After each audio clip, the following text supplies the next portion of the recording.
જામનગર જિલ્લાના SP sir Premsukh Delu સાહેબ દ્વારા જિલ્લામાં અલગ અલગ જગ્યાએ કોઈ પણ જગ્યાએ ગેરકાયદેસર રીતનું ખનન થતું હોય તો એ અટકાવવા માટેની સૂચના અને ઝુંબેશ આપવામાં આવેલ હોય એને અનુસંધાને એમની સૂચનાને આધારે જામનગર જિલ્લા એસઓજી પીઆઈ બીએન ચૌધરી તેમજ પીએસઆઈ એલએમ ઝેર તથા એમની સમગ્ર ટીમ દ્વારા અલગ અલગ ટીમોની સાથે પોતાની ખાણ ખનીજ વિભાગની ટીમોને સાથે રાખીને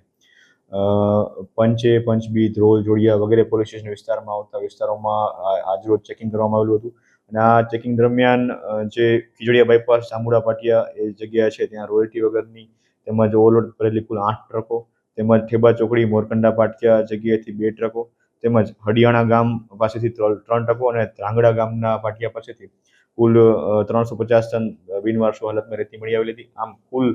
સમગ્ર કામગીરી અને સમગ્ર ઝુંબેશ દરમિયાન કુલ 13 ટ્રકો અને 700 ટન આસપાસનો રોયલ્ટી વગરનો રેતીનો જથ્થો મળી આવેલો હોય. આ સમગ્ર બાબતે ખાણ ખનીજ વિભાગને રિપોર્ટ કરવામાં આવેલો છે અને તેમની ટીમ દ્વારા આગળની કાર્યવાહી કાયદેસરની કાર્યવાહી કરવામાં આવી રહી છે.